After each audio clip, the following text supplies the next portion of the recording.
सवाल आ सकते हैं। नमस्ते एवरीवन। जाति, जनजाति और वर्ग, इन तीनों के बारे में हम देखने वाले हैं बीपीएससी 132 में। यूनिट नंबर 10 पढ़ेंगे आज, ठीक है। तो देखो, इस चैप्टर का नाम है जाति, जनजाति। दोनों में मतलब अंतर होता है, ठीक है, एवं वर्ग। जाति को कहते हैं अपन इंग्लिश में कास्ट, जनजाति को कहते हैं ट्राइब्स, TRIBES, ट्राइब्स। वर्ग को कहते हैं सेक्शन। तो जाति की विशेषताएं, जनजाति की विशेषताएं, वर्ग की विशेषताएं, ये ऐसा सवाल आता है आपके पेपर में, ठीक है। तो अपने को वो सवाल हर हालत में सही करके आना है ताकि अपने मार्क्स हैं वो अच्छे हैं बीपीएससी 132 में। तो इसमें सबसे पहले समझते हैं जाति।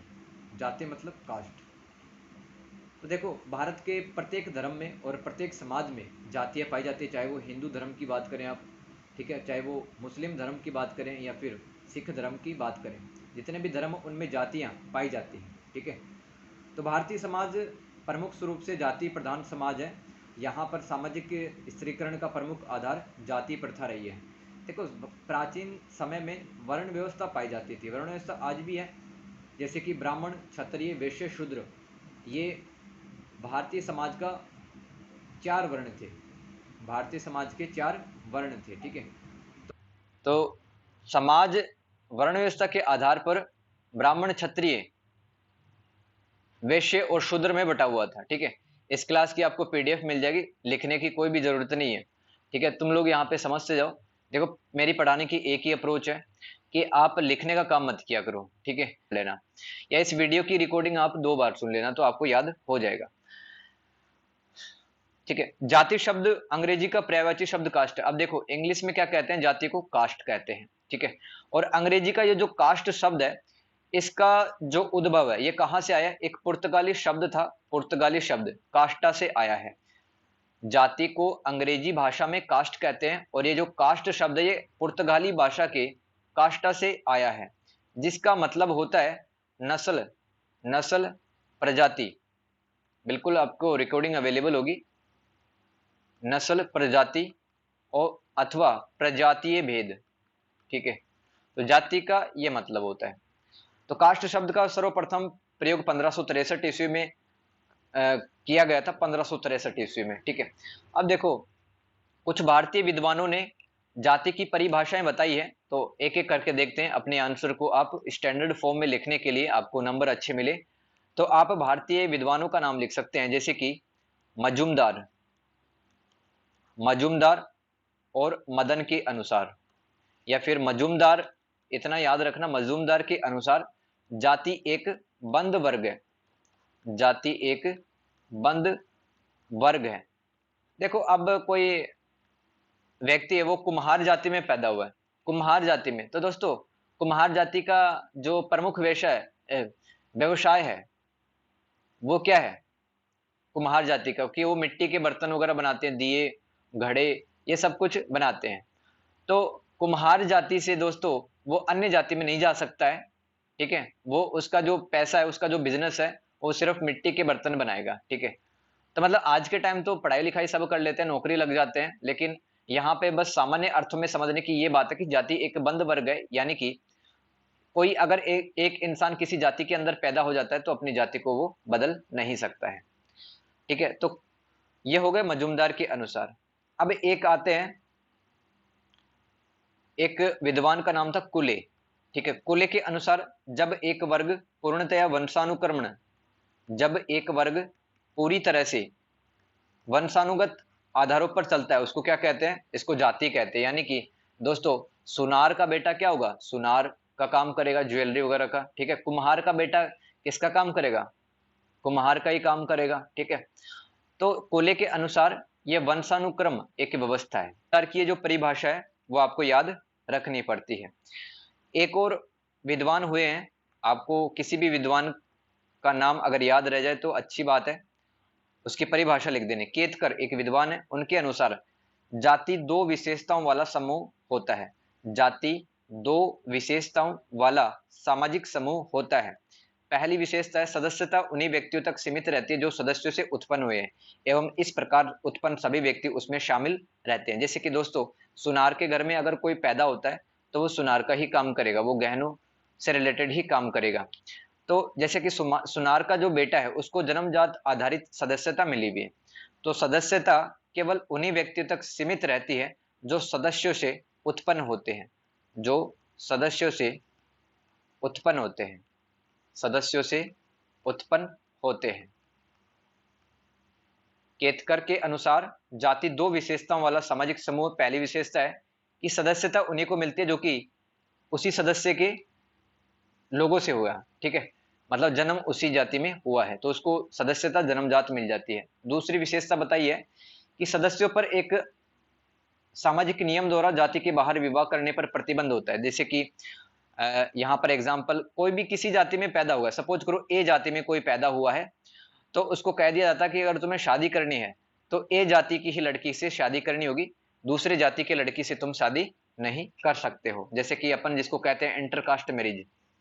इंटरकास्ट मैरिज में क्या होता है, तो इंटरकास्ट मैरिज में एक जाति की जो लड़की है वो दूसरे जाति के लड़के से शादी कर लेती है, तो इसको कहते हैं इंटरकास्ट मैरिज। लेकिन जाति की एक विशेषता होती है दोस्तों, समाज के कुछ नियम होते हैं कि एक जाति के अंदर पैदा हुआ जो लड़की है या फिर लड़का है वो उसी जाति के लड़के अथवा लड़की से शादी करेगा। तो ये दो विशेषताएं केतकर सर ने बताई है, ठीक है। इसके अलावा मैकाइवर तथा पेज के अनुसार भी लिख सकते हैं। मैकाइवर और पेज इन्होंने क्या कहा है, मैकाइवर तथा पेज। दोस्तों अगर आपको 20 में से 16-17 से ऊपर नंबर लाने हैं तो इनको याद रखना पड़ेगा, ठीक है। जिसके बहुत अच्छे नंबर आते हैं ना कॉलेज में, तो वो विद्वानों का नाम लिखता है, उनकी परिभाषाओं का नाम लिखता है। अब जाति सबको याद रहती है कि जाति को इंग्लिश में कास्ट कहते हैं, ठीक है। जाति के मतलब जाति से रिलेटेड कोई कुछ भी लिख सकता है, लेकिन दोस्तों नंबर ऐसे नहीं मिलते हैं, 20 में से 6-7 मुश्किल से मिलते हैं ऐसे। लेकिन अगर आप एक स्टैंडर्ड फॉर्म में लिखते हैं, जैसे कि मजूमदार सर ने क्या कहा है, कोले सर ने क्या कहा, केतकर सर ने क्या कहा है, अथवा मैकाइवर तथा पेज इन व्यक्तियों ने क्या कहा है जाति के बारे में, तो बहुत शानदार नंबर आपको मिलते हैं, क्योंकि आपका यूनिक आंसर बन जाता है उस स्थिति में। तो इनके अनुसार जब स्थिति पूर्ण रूप से निश्चित हो ताकि मनुष्य बगैर किसी परिवर्तन की आशा के अपना भाग लेकर उत्पन्न होते हैं, तब वर्ग जाति का रूप ले लेता है। यानी कि मैकाइवर तथा पेज कहते हैं कि एक व्यक्ति जब किसी भी जाति में पैदा होता है तो उसको कोई जाति में परिवर्तन की कोई आश नहीं रहती, यानी कि वो जाति बदल नहीं सकता है, तो इस व्यवस्था को जाति कहते हैं मैकाइवर तथा पेज के अनुसार। अब आगे बढ़ते हैं, जाति की विशेषताएं, यही आपसे पूछा जाता है, ठीक है। जाति का अर्थ बताते हुए जाति की विशेषताओं के बारे में बताएं। क्या क्या विशेषता होती है, देखो सबसे पहली विशेषता आपको लिखने की जाति के सदस्य अपनी जाति के बाहर विवाह नहीं कर सकते। यानी कि मैंने वही चीज बताई है कि अगर कोई लड़की ए जाति में पैदा हो जाती है तो वो ए जाति के लड़के से ही शादी करेगी, यानी कि अपनी जाति के बाहर उसको शादी करने की अनुमति नहीं होती है, ठीक है। और ऐसा विवाह, यानी कि सपोज करो ए जाति की लड़की है, उसने ए जाति के ही लड़के से शादी कर ली, तो ऐसा विवाह कहलाता है अंतः विवाह, यानी कि एक ही जाति के अंदर किया गया जो शादी है वो अंतः विवाह कहलाता है। तो जाति की पहली विशेषता होती है कि किसी जाति में अगर कोई पैदा हो जाता है तो उसी जाति के लड़के अथवा लड़की से शादी करनी पड़ती है। और देखो हर जाति में दोस्तों खान पान के कुछ विशिष्ट नियम रहते हैं, जैसे कि वेज खाना है, नॉन वेज खाना है, अथवा कोई विशेष प्रकार की कोई डिश है, तो हर जाति के खान पान से संबंधित नियम भी रहते हैं। तीसरी विशेषता, हर जाति का एक निश्चित व्यवसाय होता है, हर जाति का एक निश्चित बिजनेस होता है। जैसे कि मैंने आपको बताया कि सुनार का जो बेटा है वो क्या काम करेगा, वो सुनारी का काम करेगा, जैसे गहने वगैरह बनाना, ठीक है। अथवा कुम्हार का बेटा क्या काम करेगा, कुम्हार का ही काम करेगा, मिट्टी के दिए, मिट्टी के घड़े, मिट्टी की सुराही, ये सब बनाने का काम करेगा। धोबी का बेटा किसका काम करेगा, कपड़े वगैरह धोने का। तो एक किसी जाति के अंदर अगर कोई पैदा हो जाता है तो उसका एक खास बिजनेस हो जाता है, पैदा होते ही उसको ऐसा कह दिया जाता है कि भाई तुम भी ये काम करना। चौथी विशेषता, सभी जातियों तथा उपजातियों में ऊंच नीच की व्यवस्था अथवा संस्तरण पाया जाता है, जिसमें ब्राह्मण जाति का स्थान सर्वोपरि है एवं सभी स्थानों पर मान्यता प्राप्त है। देखो भारत में बहुत जातियां, हजारों जातियां हैं, लेकिन दोस्तों ये जो जाति है ना वो किसके आधार पर बटी होती है, वो बटी होती है आर्थिक आधार पर। यानी कि दोस्तों सबसे ज्यादा जो समाज के अंदर आर्थिक स्थिति मजबूत है, प्राचीन समय से भी मजबूत थी आर्थिक और सामाजिक स्थिति, वो ब्राह्मणों की। यानी कि दोस्तों ब्राह्मण से संबंधित जितनी भी जाति हैं उनका स्थान सर्वोपरि है। तो आर्थिक आधारों पर भी जातियों का वर्गीकरण किया जाता है कि ये जाति अमीर है, ये जाति गरीब है। पांचवी विशेषता है जाति का निर्धारण। हमारी जाति कौन सी होगी, ये कब डिसाइड हो जाता है, जब हमारा जन्म होता है। जब हमारा जन्म होता है तब जाति डिसाइड हो जाती है। तो जाति के नियमों के विपरीत कार्य करने पर व्यक्ति को जाति से बाहर निकाल दिया जाता है। कोई ऐसा काम कर दिया हमने जो समाज के जो नियम थे वो अलाउ नहीं करते, तो हमें जाति से बाहर भी किया जा सकता है। इसके अलावा एक जाति से दूसरी जाति में जाना असंभव होता है। ठीक है, तो ये हो गई पांचवी विशेषता। छठी विशेषता है संपूर्ण जाति व्यवस्था ब्राह्मणों की प्रतिष्ठा पर निर्भर है। संपूर्ण जाति व्यवस्था ब्राह्मणों की प्रतिष्ठा पर निर्भर है। इस पॉइंट का बस यही मतलब है कि समाज में है ना, किसकी स्थिति सबसे ऊपर है, ब्राह्मणों की। ठीक है, आर्थिक आधार पर ब्राह्मणों की स्थिति, ब्राह्मणों की जो जाति है उनकी स्थिति अन्य जातियों की तुलना में सर्वश्रेष्ठ है। बस ये आपको जाति की विशेषताएं लिखनी है। ठीक है, और देखो और भी आपको बता देता हूं। अगर सवाल अगर 20 नंबर का ही आ जाता है तो अपने को लिखना पड़ेगा। और क्या लिख सकते हो, जाति की जो सदस्यता रहती है, जाति की सदस्यता वो वंशानुगत होती है। जाति की सदस्यता वंशानुगत, यानी कि जैसे एक जाति के अंदर पैदा हो गए तो जो आने वाली पीढ़ी है वो भी उसी जाति से संबंध रखेगी। और जाति को बदल नहीं सकता व्यक्ति, जाति को बदल नहीं सकता। ठीक है, और क्या लिख सकते हैं, देखो जीवन साथी का चुनाव, किसके साथ में लाइफ सरवाइव करनी आगे, जीवन साथी का चुनाव अपनी जाति के ही भीतर करना पड़ता है, अपनी जाति के ही भीतर करना पड़ता है। दूसरी जाति के लड़के और लड़कियों से शादी करने की अनुमति एक जाति के अंदर नहीं होती है। प्रत्येक जाति का अपना नाम होता है। जितनी भी जाति आप देखते हो उसका एक विशिष्ट नाम है। दोस्तों उस नाम के पीछे भी एक इतिहास छुपा हुआ होता है जो कि प्रेरणा देता है उस जाति को आगे बढ़ने के लिए। ठीक है, जाति, प्रत्येक जाति के बीच श्रेष्ठता और निम्नता की भावना पाई जाती है। देखो अलग अलग जातियां हैं तो ये जातियां कंपटीशन करती है कि किसके पास में पैसा है, किस जाति के लोगों के पास में सबसे ज्यादा बिजनेस है। तो जातियों के बीच श्रेष्ठता एवं प्रतिस्पर्धा पाई जाती है।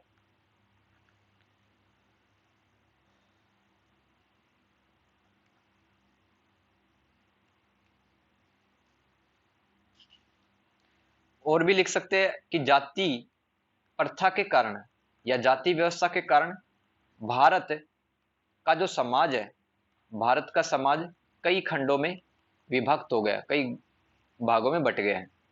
जाति प्रथा के कारण भारत का समाज कई खंडों में बट गया है, बट गया है। और देखो अपनी ही जाति में विवाह को मान्यता अथवा अंतर्विवाह, यानी कि अपनी ही जाति के अंदर शादी करनी पड़ती है, वही बात रिपीट हो रही है। परंपरागत पेशा, ये मैंने आपको बता ही दिया है कि प्रत्येक जाति का एक निश्चित परंपरागत, प्रत्येक जाति का एक निश्चित परंपरागत पेशा, पेशा मतलब व्यवसाय अथवा बिजनेस होता है। और इस पैसे को दोस्तों मतलब ऐसा दबाव दिया जाता समाज की तरफ से कि इसको आप छोड़े मत, इसको आप छोड़े मत। ठीक है, तो जैसे कि कुम्हार का बेटा है, शुरुआत में तो उस पर दबाव बनाया जाएगा कि आप, आपके जो पूर्वज थे जो काम करते थे वही काम आप कीजिए। लेकिन दोस्तों आजकल तो पढ़ाई लिखाई करके भी काफी बढ़िया बढ़िया पोस्टों तक पहुंच चुके हैं जो निम्न जाति के लोग थे। ठीक है, जाति के सदस्य और लिख सकते हैं, जाति के सदस्य मेहनत करके अपनी आर्थिक स्थिति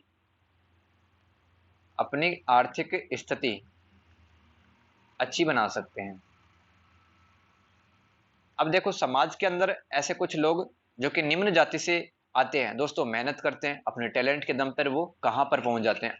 आप भी जानते हो काफी सारे एग्जाम्पल ऐसे लोग जो कि दोस्तों मतलब दलित समुदाय के थे, समाज में निचले स्तर पे थे, उनके पास में कुछ नहीं था, लेकिन इतनी मेहनत की जिंदगी में कि वो लोग काफी आगे बढ़ गए। ठीक है, तो अपने मेहनत के दम पे, अपने टैलेंट के दम पे निम्न जाति के सदस्य भी है वो अपनी आर्थिक और सामाजिक स्थिति सुधार सकते हैं। एक और विशेषता बहुत इंपॉर्टेंट है, उसको आप ध्यान में रखना, उसकी हेडिंग में लिख रहा हूं, आर्थिक व सामाजिक, आर्थिक व सामाजिक निधि योग्यताएं तथा विशेषाधिकार। ये जाति की एक और विशेषाधिकार, ये एक और विशेषता है। तो जातीय संस्करण के अनुसार यानी कि जातियों के स्तर के अनुसार इसके साथ सामाजिक और धार्मिक नियोग्यताएं तथा विशेषाधिकार भी जुड़े हुए थे। निम्न जाति कोमा विशेष रूप से अछूत जनजातियों का कोई नियोग्यताओं का सामना करना पड़ता था। अब देखो समाज के अंदर जैसे कि आज के टाइम पर तो काफी कम देखने के लिए मिलेगा कि समाज में कुछ जातियों के लोगों को ऐसा कह दिया जाता कि आप मतलब गांव के पानी की टंकियों से मतलब घड़ा भर के नहीं ला सकते हैं, या फिर हमारे साथ में बैठ के खाना नहीं खा सकते हैं। तो निम्न जाति के जो निचले, आपने ऐसा देखा होगा। तो आर्थिक व सामाजिक नियोग्यता में आपको यही लिखना है कि कुछ निम्न जाति के लोगों के साथ को, निम्न जाति के जो लोग हैं उनको नियोग्यताओं का सामना करना पड़ता था, यानी कि उसको कह दिया जाता था कि आप यहाँ पानी नहीं पी सकते हैं, आप यहाँ बैठ नहीं सकते हैं। ठीक है, और ऐसा भी कह दिया जाता था कि गांव के बीचों बीच मत बसो, आप गांव के बाहर कोई एक छोटी सी जगह होगी वहां आप घर बना लो। तो छोटी जाति के जो लोग थे, ठीक है, तो उनको कई नियोग्यताओं का सामना करना पड़ता था। ठीक है, और दोस्तों उच्च जाति के जो लोग थे उनको काफी सारे स्पेशल राइट्स अथवा विशेषाधिकार मिले हुए थे। ये आपको लिखना है, जाति की आर्थिक व सामाजिक नियोग्यता तथा विशेषाधिकार, ये एक बहुत बढ़िया एक विशेषता है। तो ये जो जाति नाम का जो अपना छोटा सा टॉपिक था ये कंप्लीट होता है। किस किस को यहां तक समझ में आया? अब देखो वर्ग भी सामाजिक स्त्रीकरण का आधार है। जैसे कि जाति सामाजिक स्त्रीकरण का आधार थी, वैसे ही वर्ग सामाजिक सामाजिक स्त्रीकरण का आधार है, का आधार है। देखो अब जैसे कि वर्ग में आपको बताता हूं कि जैसे कि आपने सोसाइटी में सुना होगा कि यहाँ पर डॉक्टर रहते हैं, यहाँ पर इंजीनियर रहते हैं, या ये जो कॉलोनी है इसमें टीचर्स रहते हैं, ये कॉलोनी है ये डिफेंस वाले पुलिस वालों की है। ठीक है, तो जाति एक अलग चीज है, वर्ग एक अलग चीज है। ठीक है, आपको क्या लिखना है कि वर्ग समान सामाजिक स्थिति वाले व्यक्तियों का समूह है। व्यक्ति लौकिक आयाम जैसे कि शिक्षा, पैसा, पैसा रुपया वाला पैसा नहीं है, ये पैसा अलग है, बिजनेस। तो व्यक्ति लौकिक आयाम यानी कि इस दुनिया से संबंधित जितने भी पहलू हैं जैसे कि शिक्षा, कोमा पैसा, कोमा आय, कोमा आवासीय दशा, यानी कि किन जगहों पर वो रहता है, आवासीय दशा, या जीवन स्तर, उसकी लाइफ स्टाइल कैसी है, इनको एक व्यक्ति अर्जित करता है, प्रकृति नहीं देती। क्या किसी व्यक्ति का, किसी बच्चे का जन्म होता है तो उसको सब कुछ माँ के पेट से वो सीख के आता है? क्या नहीं सीख के आता है। अगर उसको दुनिया में कुछ नाम बड़ा करना है तो उसको क्या हासिल करनी पड़ेगी? एक अच्छी तालीम हासिल करनी पड़ेगी उस बच्चे को, और अच्छी तालीम हासिल कर लेगा तो उसको मिल जाएगा नौकरी, उसको पैसा मिल जाएगा। ठीक है, और फिर अगर उस बच्चे को एक नौकरी मिल चुकी है तो उसकी आय जनरेट होने लग जाएगी, यानी कि उसको रुपया मिलने लग जाएगा। और अगर रुपया मिलने लग गया तो दोस्तों वो एक अच्छी जगह पे अपना मकान, अपना फ्लैट ले सकता है, और अपना मकान फ्लैट अच्छी जगह पे ले लिया तो उसकी जो लाइफ स्टाइल है या उसका जीवन स्तर है वो बहुत अच्छा हो जाएगा। ठीक है, तो एक व्यक्ति समाज के अंदर रहकर सारी विशेषताएं, ये जो भी लिखा है शिक्षा, पैसा, आय, आवासीय दशा, जीवन स्तर, इनको क्या करता है? अर्जित करता है। यानी कि दोस्तों कुछ भी फ्री में नहीं मिलता, आपको मेहनत करनी पड़ेगी। तो चाहे कोई निचले स्तर का व्यक्ति है, निम्न जाति का व्यक्ति, अगर वो मेहनत करता है, ठीक है, लगन के साथ में, पूरी डेडिकेशन के साथ में, तो दोस्तों अपनी सामाजिक और आर्थिक स्थिति सुधार सकता है। तो अब विद्वानों की परिभाषा देख लेते हैं कि मैकाइवर और इसका एक दोस्त था, मैकाइवर तथा पेज के अनुसार वर्ग क्या होता है। सामाजिक वर्ग एक समुदाय का कोई भाग है जो सामाजिक स्थिति के आधार पर शेष भाग से पृथक किया जाता है। ध्यान से समझना, अगर याद रह जाए तो यही पेपर के अंदर लिख के आ जाना, ठीक है। ध्यान से पढ़ना इसको। सामाजिक वर्ग, मैं वर्ग कहूं अथवा सामाजिक वर्ग कहूं एक ही बात है। सामाजिक वर्ग एक समुदाय का, एक समुदाय का कोई भाग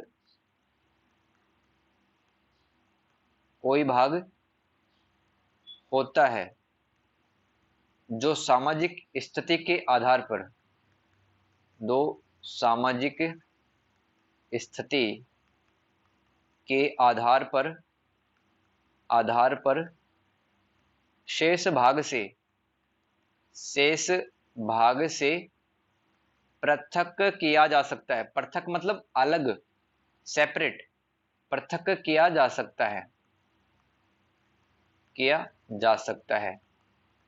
तो जैसे कि मैंने आपको बताया कि आपका विजिट करना हुआ किसी ऐसे कॉलोनी के अंदर जहां पे डॉक्टर्स रहते हैं, तो आप वहां पे जाके ये थोड़ी पूछोगे कि आपकी जाति कौन सी है, आप कौन से जात के हो, आपके कौन सा धर्म है, ये नहीं पूछते ना अपन।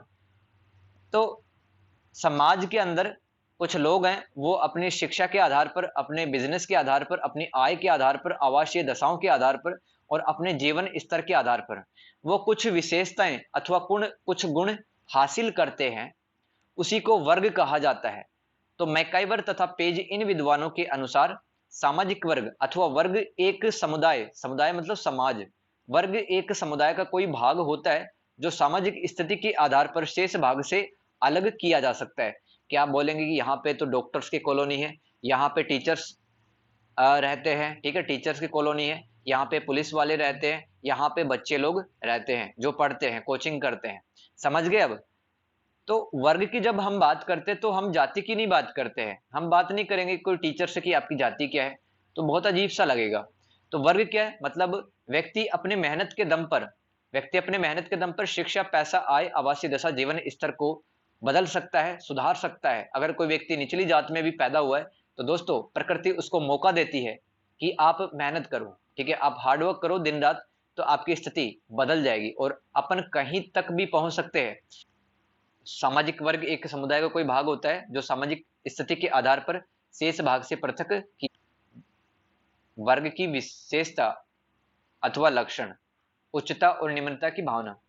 देखो, वर्ग व्यवस्था में ऊंच नीच की भावना पाई जाती है। प्रत्येक वर्ग के व्यक्ति दूसरे वर्ग के व्यक्तियों को अपने से ऊंचा या नीचा समझते हैं। अपने वर्ग के प्रति सभी वर्गों में हम की भावना पाई जाती है। अब देखो, दो वर्ग हैं समाज में, एक तो डॉक्टर्स का वर्ग है, ठीक है, और एक वर्ग किसका है? इंजीनियर का। तो इंजीनियर आपस में बात करते हैं कि यार इनकी कमाई, डॉक्टर से कमाई हमसे ज्यादा है, ठीक है, इनको लोग हमसे ज्यादा पूछते हैं। मैं एक सामान्य बात कर रहा हूँ, हालांकि डॉक्टर से इंजीनियर्स अपने क्षेत्र में अच्छा ही काम करते हैं और काम के हिसाब से नाम होता है दुनिया में, ठीक है। जन्म के आधार पर कोई व्यक्ति महान नहीं होता है, वो इंसान दुनिया में जन्म लेकर काम कैसा करता है उसके आधार पर उसका नाम होता है। तो कई बार समाज के जो अलग अलग वर्ग होते हैं, इनके बीच में प्रतिस्पर्धा हमें देखने के लिए मिलती है, जिसको अपन ऊंच नीच की भावना भी कहते हैं। अब है वर्ग की दूसरी विशेषता है समानता की भावना। समानता की भावना, ये दूसरी एक विशेषता है। एक वर्ग के व्यक्ति एक दूसरे के प्रति समानता की भावना रखते हैं। जैसे कि आप यही देखो कि काफी सारे डॉक्टर्स हैं दोस्तों, वो आपस में एक दूसरे की हेल्प करते हैं। डॉक्टर करते हैं ना एक दूसरे की हेल्प। अलग अलग हॉस्पिटल में कुछ डॉक्टर काम करते हैं, अगर किसी डॉक्टर को किसी हॉस्पिटल में कोई दिक्कत आ जाती है, सैलरी नहीं आई, कुछ भी हो गया, तो एक डॉक्टर दूसरे डॉक्टर की मदद करता है। आपने देखा होगा, जैसे कि मैं आपको एग्जांपल बताता हूं, कई बार अस्पतालों में मरीजों की मौत हो जाती है इलाज के दौरान, तो मरीजों के जो घर वाले होते हैं वो डॉक्टर्स को पीट देते हैं और अगले ही दिन सारे ही डॉक्टर धरने पर बैठ जाते हैं कि डॉक्टर के साथ न्याय करो, न्याय करो। देखा और सुना ना, ठीक है। तो सारे डॉक्टर मिलके सहयोग और संभाव, मतलब इनके बीच में सहयोग और मतलब सहयोग की भावना पाई जाती है एक वर्ग के अंदर। मतलब एक व्यक्ति दूसरे व्यक्ति की मदद करता है। जैसे कि मैंने जाति बताई थी, एक बंद व्यवस्था है जाति, यानी कि एक जाति के अंदर जो पैदा हो गया वो जन्म जब तक मरेगा उसी जाति के अंदर वो रहेगा। जबकि जो वर्ग है वो खुली व्यवस्था है, यानी कि दोस्तों एक व्यक्ति चाहे कोई भी धर्म हो, उसका कोई भी जाति हो, मेहनत करके कहीं पर भी पहुंच सकता है अपने गुणों और प्रतिभा के आधार पर। ठीक है, तो खुली व्यवस्था है इसमें, मतलब डॉक्टर कोई भी बन सकता है, इंजीनियर कोई भी बन सकता है, ठीक है, सेना के अंदर कोई भी जा सकता है, खेल के अंदर कोई जा सकता है। तो वहां पे धर्म और जाति, नस्ल और बॉडी का कलर क्या है, ये सब नहीं देखते हैं। चौथी विशेषता है सीमित सामाजिक संबंध। सीमित सामाजिक संबंध, जैसे कि जाति के अंदर बताया कि खान पान से रिलेटेड नियम रहते हैं, शादी ब्याह के नियम रहते हैं। ठीक है, अगर जाति के नियमों को नहीं कोई मानता है तो उस जाति से बाहर कर दिया जाता अथवा उसको पनिशमेंट दी जाती है। लेकिन वर्ग के अंदर नहीं है, अगर कोई डॉक्टर वर्ग के नियमों का पालन नहीं कर रहा है तो वो दूसरे वर्ग में जा सकता है। ठीक है, वो अपने डॉक्टर, जैसे कि आप ये समझो 5 डॉक्टर हैं, उनके बीच में कहासुनी हो गई, तो एक डॉक्टर दूसरे ग्रुप में भी तो जा सकता है। ठीक है, ऐसा नहीं है यहाँ पर कि मतलब बहुत ज्यादा लोग संबंध निभाते हैं।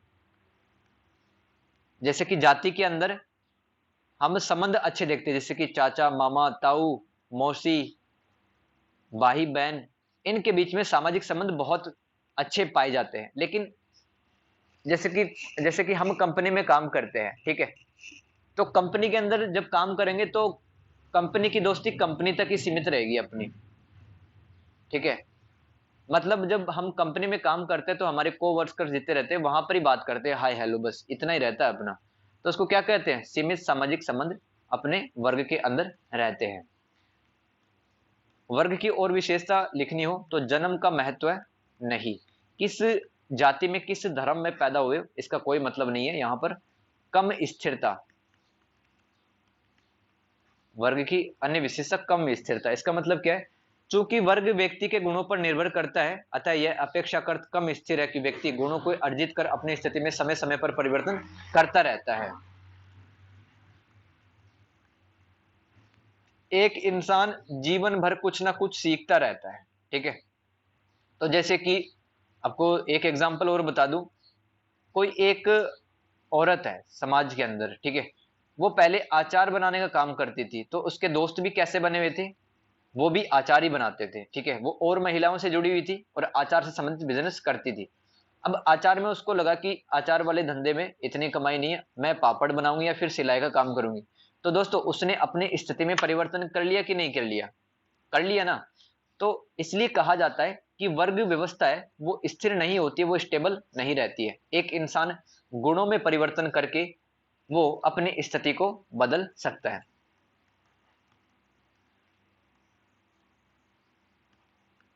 पृथक संस्कृति, प्रत्येक वर्ग के रीति रिवाज रहन सहन और आचार व्यवहार आदि का एक निश्चित ढंग होता है, सभी वर्ग इस ढंग को स्थायी बनाने का प्रयास करते हैं। ठीक है, अब जैसे कि आपको क्रिकेट खेलना आता है, ठीक है, आप क्रिकेट एकेडमी आपने ज्वाइन कर ली है और आप किसी क्लब के सदस्य बन गए हैं, तो आपका भी तो एक वर्ग हो गया कि आप सब लोगों को क्रिकेट खेलना आता है और क्रिकेट क्लब के आप सदस्य हैं।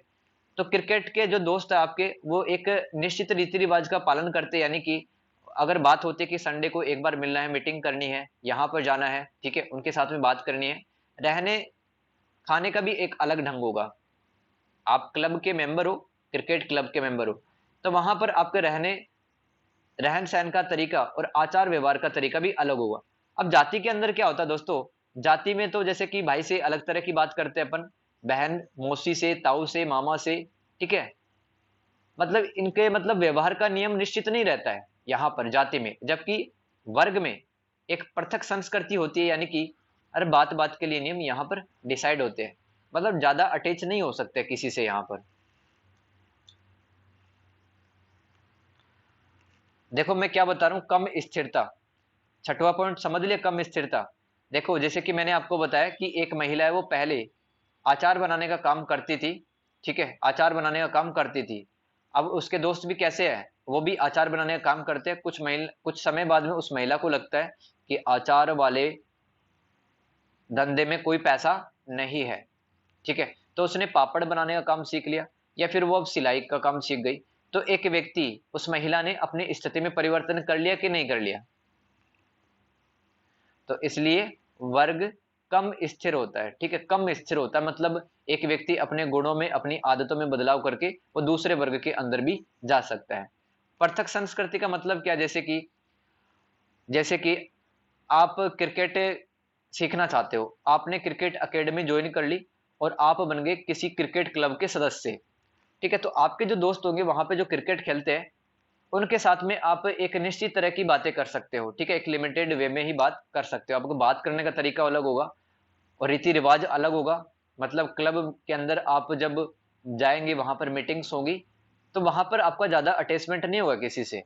जैसे कि जाति में तो अटैचमेंट होता है, भाई का बहन से होता है, ठीक है, एक व्यक्ति का अपने मौसी से, अपने मामा से, ताऊ से, पापा से, मम्मी से एक अटैचमेंट होता है जाति में तो। लेकिन दोस्तों वर्ग के अंदर जो व्यक्ति उपस्थित रहते हैं उनके अंदर इतना अटैचमेंट, इतना मोह नहीं रहता है, ठीक है। जैसे कि मैंने आपको बताया कि आप किसी कंपनी के अंदर काम करते हैं, तो कंपनी की बातें कंपनी में सिर्फ, और कंपनी के लोगों से कैसे बात करनी है, हाय हेलो टाइप की, ठीक है। तो वर्ग व्यवस्था में, वर्ग व्यवस्था में जो संबंध है वो सीमित स्तर के पाए जाते हैं। आठवीं है अंतरवर्गीय विवाह।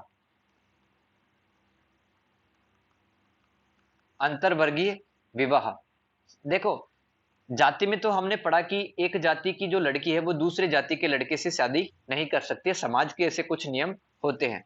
लेकिन दोस्तों वर्ग के अंदर इतना देखा नहीं जाता है। अगर कोई एक डॉक्टर है तो वो एक इंजीनियर लड़की से भी शादी कर सकता है, एक डॉक्टर एक टीचर से भी शादी कर सकता है, या फिर एक डॉक्टर बेरोजगार लड़की से भी शादी कर सकता है, ठीक है, या फिर वो अपने ही वर्ग के अंदर शादी कर सकता है। तो वर्ग व्यवस्था में जाति व्यवस्था जैसे कठोर नियम नहीं पाए जाते, नियम थोड़े लचीले होते हैं। और विशेष है देखो आप, अर्जित स्थिति, अर्जित स्थिति। अब वर्ग व्यवस्था में व्यक्ति अपने स्थिति जन्म के आधार पर निश्चित नहीं करता है। अगर सपोज करो ये जो लड़का है, ठीक है, ये निम्न जाति में पैदा हुआ है, ठीक है, मतलब ना तो इतने अच्छे कपड़े हैं, ना ही पढ़ने के लिए इतनी अच्छी स्कूल मिली है, ना अच्छा कॉलेज मिला है, लेकिन दोस्तों फिर भी मेहनत करके, हार्डवर्क करके जैसे तैसे ये व्यक्ति कहीं पर भी पहुंच सकता है, कहीं पर भी अपनी जिंदगी में पहुंच सकता है। तो अपने गुणों के आधार पर, अपने कर्म के आधार पर, अपनी मेहनत के आधार पर एक व्यक्ति अपने स्थिति में बदलाव कर सकता है। तो ये सिर्फ वर्ग में ही ऐसी व्यवस्था पाई जाती है। अब जैसे कि जाति के अंदर जो कुम्हार पैदा हो, कितना भी अच्छा घड़ा बना ले, कितनी भी अच्छी सुराही, कितने भी अच्छे दीपक बना ले, क्या वो सुनार का काम करने लग जाएगा? नहीं करने लग जाएगा। तो जाति के अंदर अगर कोई पैदा हो जाता है तो चाहे वो कितना भी मेहनत करे उसी जाति के अंदर रहता है, ठीक है।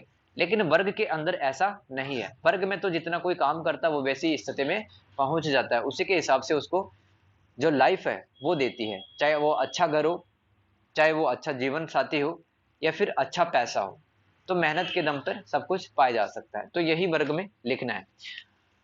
तो वर्ग और जाति, गिलिन के अनुसार जनजाति की परिभाषा स्थानीय आदिम समूहों के किसी भी समूह को जो कि एक सामान्य क्षेत्र में रहता हो, एक सामान्य भाषा बोलता हो और एक सामान्य संस्कृति का अनुसरण करता हो, यानी कि फॉलो करता हो, वो जनजाति के लोग कहलाते हैं। गिलिन सर के अनुसार ये थे। राल्फ लिंटन के अनुसार जनजाति के लोगों के पास में एक जमीन का टुकड़ा होता है और इनकी एक विशेष संस्कृति होती है और जिनमें एकता पाई जाती है। और जनजाति के लोगों को क्या कहते हैं अपन? दूसरा नाम वनवासी, आदिवासी, ये सब कहते हैं।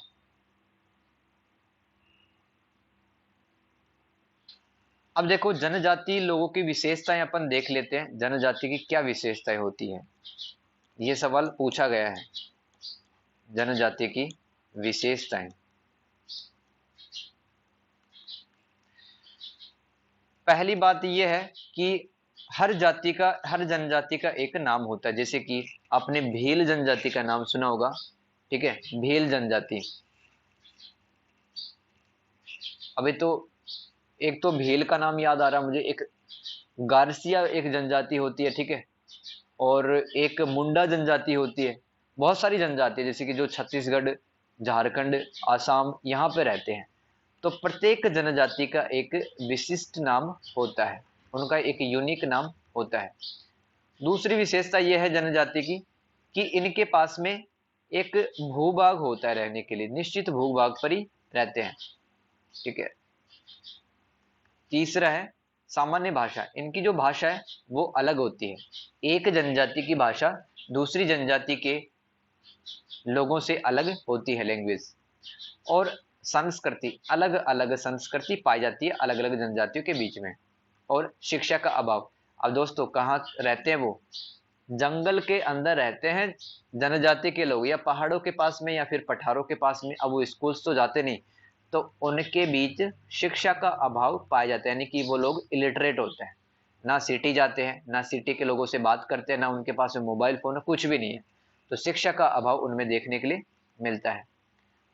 और अंतर विवाह, यानी कि एक जनजाति की कोई लड़की है, वो दूसरी जनजाति के लड़के से शादी नहीं करनी पड़ती है। ये उनको जनजाति का नियम है। अगर एक जनजाति की लड़की को शादी करनी है तो उसी जनजाति के लड़के से ही करनी पड़ेगी। छठवा है आत्मनिर्भरता। अब ये जो जंगलों के अंदर लोग रहते हैं जनजाति के, दोस्तों ये कैसे सरवाइव करते हैं? शहद को इकट्ठा कर लिया, तेंदू के पत्ते इकट्ठे कर लिए, ठीक है, लकड़ी काट ली थोड़ी सी, और कभी कभार इनको मार्केट के अंदर जाके बेच के आ गए। किसी पर डिपेंड नहीं होते हैं। ठीक है। ये प्रकृति को अपनी माँ मानते हैं। क्या मानते हैं? माँ मानते हैं जनजाति के लोग। तो ये डिपेंडेंट नहीं होते, किसी पे आश्रित नहीं होते हैं। आठवीं विशेषता है विस्तृत आकार, यानी कि एक जनजाति के जो लोग हैं वो काफी जगहों पर फैले हुए हो सकते हैं। और लिखेंगे निषेध के नियम, यह नौवीं विशेषता है। यानी कि जनजाति में भी नियम होते हैं। अगर कोई एक लड़का अथवा लड़की जनजाति के नियमों को तोड़ता है या तोड़ती है तो उसको जनजाति से बाहर निकाल दिया जाता है, या फिर कुछ पनिशमेंट दी जाती है। निषेध के नियम और भी लिख सकते हैं, जैसे कि जनजाति परिवारों का समूह। एक जनजाति के अंदर काफी सारे परिवार रहते हैं। स्वतंत्र राजनीतिक संगठन, जनजाति की एक महत्वपूर्ण विशेषता होती है कि यहाँ पर स्वतंत्र राजनीतिक इकाइयों के रूप में यहाँ पे लोग काम करते हैं। देखो इसका मतलब है, ये पॉइंट क्या था जो अभी मैं बता रहा हूँ? स्वतंत्र राजनीतिक संगठन जनजाति की एक विशेषता है। स्वतंत्र राजनीतिक संगठन, स्वतंत्र राजनीतिक संगठन। अब देखो इसका मतलब है कि अगर जनजाति के दो व्यक्तियों के बीच में झगड़ा हो गया, व्यक्ति ए और व्यक्ति ई, ठीक है, ये दो लोग हैं, ठीक है, जनजाति में रहते हैं, और इनके बीच में हो गया झगड़ा। अब ये कोई थाने वगैरह तो नहीं जा सकते हैं ना, क्योंकि ये तो सिटी जाते ही नहीं है। तो इनके झगड़े का निपटारा कौन करेगा? इनके झगड़े का निपटारा कौन करेगा? दोस्तों खाप पंचायत का आपने नाम सुना होगा, जो हरियाणा जैसे राज्यों में काम करती है। यानी कि उस जनजाति के जो बड़े बूढ़े होते हैं ना, वही डिसीजन लेते हैं कि इस ए व्यक्ति को और बी व्यक्ति को क्या सजा दी जाए, इस मामले का निपटारा किया जाए। तो जनजाति में अगर कोई भी मसला, कोई भी मैटर हो जाता है तो उस विवाद को जनजाति के जो बड़े लोग हैं वही हल कर लेते हैं। ठीक है, यह हो गई आपकी जनजाति। भारत में जनजाति आंदोलन, इसमें पढ़ेंगे अपन। जनजाति के लोग कहाँ पर रहते हैं? जंगलों के अंदर रहते हैं। तो दोस्तों कई बार सरकार है वहां पर कोई उद्योग धंधा स्थापित करना चाहती है, या फिर कोई व्यक्ति है अमीर आदमी, वो वहां पर खान खोदना चाहता है, यानी कि कोयले का खनन, तांबे का खनन, ठीक है, लोहे का खनन। तो जनजाति का घर कहाँ पर है? जंगलों के अंदर। अब वहां पर कोई उद्योग धंधा, कोई कंपनी स्थापित करने के लिए पेड़ों को काटा जाएगा, और जनजाति के लोगों से कहा जाएगा कि आप दूसरा जंगल ढूंढ लो, यहां से चले जाओ आप। ठीक है। और कई बार क्या होता है कि जनजाति के लोगों पर टैक्स भी लगा दिए जाते हैं। ठीक है, कि आप यहाँ के संसाधनों का दोहन करते हो, ठीक है, तुम गोंद इकट्ठा करते हो, शहद इकट्ठा करते हो, लकड़ी काटते हो, ठीक है, अपने जानवरों को चराते हो, तो आप टैक्स दो, कर दो। तो भारत में तरह तरह के जनजाति आंदोलन हुए हैं। अंग्रेजों ने भी दोस्तों जनजाति लोगों को शोषण किया था। जनजातीय आंदोलन के कारण क्या क्या होते हैं? एक तो अधिक भू राजस्व है, यानी कि दोस्तों जनजाति के लोगों से कहा जाता है कि आप जमीन पे जो भी उगाते हो उसका पैसा दो हमें, ठीक है, उसका टैक्स दो हमें टाइम से, और नहीं दोगे तो आप पर एक्शन लिया जा सकता है, ठीक है। तो भू राजस्व तथा प्रशासनिक व्यवस्था, इस व्यवस्था ने आदिवासियों का शोषण किया है। अब कई बार जो जमींदार होते हैं, जमींदार और बिचौलिए, ये भी जनजाति के लोगों का शोषण करते हैं। इसके अलावा दोस्तों, जनजाति के जो लोग हैं वो अपनी माँ किसको मानते हैं, वो प्रकृति को, नेचर को अपनी माँ मानते हैं, ठीक है। यानी कि जंगलों के साथ में बहुत गहरा भावनात्मक संबंध पाया जाता है। अंग्रेजों ने क्या किया था, इन जनजाति के लोगों को परेशान करना चालू कर दिया था, ठीक है। और इस अंग्रेज भारत में क्या लेके आए थे, ईसाई मशीनरी, ईसाई मिशनरी, यानी कि लोगों को ईसाई धर्म अपनाने के लिए कहा जाता था, कईयों को जबरदस्ती, कईयों को लालच वगैरह देके, ठीक है। तो ईसाई मिशनरियों जैसी गतिविधियां चालू हो गई थी आदिवासी क्षेत्रों में, जैसे धर्म परिवर्तन, सुधार, शिक्षा का प्रसार। तो जो आदिवासी थे, जो जनजाति के लोग थे, उन्होंने सोचा कि कोई हमें जबरदस्ती धर्म अपनाने को कह रहा है, ठीक है, लालच दे रहे हैं, तो इन लोगों का शोषण हुआ। और भी है, जैसे कि पुलिस व अन्य अधिकारियों ने भी इनका शोषण किया, इनके साथ मारपीट कर ली, इनसे पैसा छीन लिया। तो जनजाति के लोगों ने इकट्ठा होकर आंदोलन भी किया है, जनजाति के लोगों ने इकट्ठा होकर, जो लोग इनका शोषण करते थे, जो लोग तंग परेशान करते थे, उनके खिलाफ इन्होंने आंदोलन भी किया है, ठीक है। जैसे कि आपको मैं प्रमुख भारत के जनजाति आंदोलन बताता हूं, very very most important, not for your exam, लेकिन जो कंपटीशन एग्जाम होते हैं उसमें काफी ज्यादा पूछा जाता है। जैसे कि रामोसी विद्रोह, रामोसी विद्रोह कब हुआ था भारत में, 1822 से 1829, ठीक है। अंग्रेजों ने तंग परेशान करना चालू कर दिया, तो वहां जंगल के लोगों ने मिलकर अंग्रेजों को खिलाफ आंदोलन किया। इसके अलावा भील विद्रोह, भील एक जनजाति है, भीलों को भी परेशान किया गया, तो भीलों ने सन 1825 में आंदोलन किया, ठीक है। इसके अलावा, इसके अलावा दोस्तों, कोल जाति, जनजाति के जो लोग थे, उन्होंने भी आंदोलन किया है। 1831 की बात है ये, कोल जनजाति का आंदोलन। इसके अलावा दोस्तों, मेघालय के अंदर एक जनजाति है जिसका नाम है खासी, नोट खासी, खासी विद्रोह, ये भारत में 1833 में स्टार्ट हुआ था, ठीक है। तो अंग्रेजों के कारण ऐसा हुआ था, अंग्रेजों ने वहां पे लोगों को परेशान कर दिया, मतलब जो खासी जनजाति के लोग थे दोस्तों, उनसे जबरदस्ती काम करवाते थे अंग्रेज, उनको पैसा भाड़ा भी नहीं देते थे। तो खासी जनजाति के लोगों ने 1833 ईस्वी में विरोध प्रदर्शन चालू कर दिया। इसके अलावा दोस्तों, संथाल विद्रोह काफी फेमस है, संथाल विद्रोह, संथाल विद्रोह। तो यहां पर संथालों ने क्यों विद्रोह किया, बिहार,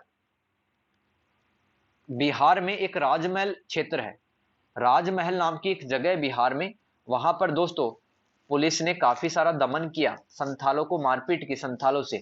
तो 1855 ईस्वी में इन्होंने एक आंदोलन किया था उनके खिलाफ। और दोस्तों वेरी वेरी मोस्ट इंपोर्टेंट, मुंडा विद्रोह, मुंडा विद्रोह दोस्तों, इनके नेता का भी नाम आपको याद रखना है, अगर याद रह जाए तो बिरसा मुंडा। दोस्तों आदिवासियों के सबसे बड़े नेता हैं ये बिरसा मुंडा। तो बिरसा मुंडा का संबंध मुंडा विद्रोह से है, और 1899 ईस्वी में यह विद्रोह चालू किया था, ठीक है। तो ये जाति आंदोलन मैंने आपको बता दिए हैं। इसके अलावा दोस्तों किताब में तो बस इतना ही है, लेकिन जाते जाते सुन जाओ कि जाति जनजाति आंदोलन की असफलता के कारण, यानी कि भारत के अंदर जनजाति आंदोलन को इतनी ज्यादा सफलता नहीं मिल पाई, ठीक। अब कारण क्या थे, कारण ये थे कि मतलब जो इनके जो नेता होते थे, इनमें दूरदृष्टि का अभाव था, दूरदृष्टि का अभाव, ज्यादा दूर की नहीं सोच पाते थे ये, ठीक है। इसके अलावा दोस्तों आदिवासियों को एक राष्ट्रीय नेता नहीं मिल पाया जो उनका नेतृत्व कर सके राष्ट्रीय, नेशनल लेवल पर, ठीक है। और दोस्तों अंग्रेजों का जो शासन था उसको समझ ही नहीं पाए आदिवासियों के जो नेता है, इसलिए भी ये असफल हो गए। अंग्रेजों का औपनिवेशिक शासन, औपनिवेशिक शासन नहीं समझ पाए, इसलिए जनजाति आंदोलन असफल माने जाते हैं।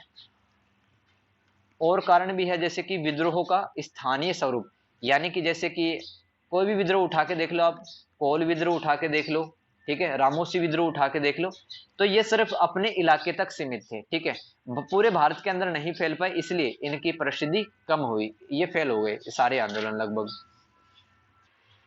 परिणाम और महत्व जनजातीय आंदोलन के इससे हुआ ये, जनजाति के लोगों के बीच में एकता की भावना, इसका प्रसार होता है। और दोस्तों, जब एकता बढ़ती है तो जनजाति के जो लोग हैं उनकी तरक्की होती है, और एकता अगर बढ़ी तो भारत के जो राष्ट्रीय आंदोलन था उसमें भी बढ़ चढ़कर हिस्सा लिया जनजाति के लोगों ने, क्योंकि दोस्तों अब थोड़ी थोड़ी तो समझ आ गई थी कि अंग्रेजों का जो शासन है वो भारत में किसी भी प्रकार से सही नहीं है, तो अंग्रेजों को भगाना ही एकमात्र विकल्प बचेगा हमारे पास में। तो दोस्तों, ये चैप्टर नंबर 10 खत्म होता है बीपीएससी 132 का, जाति, जनजाति और वर्ग।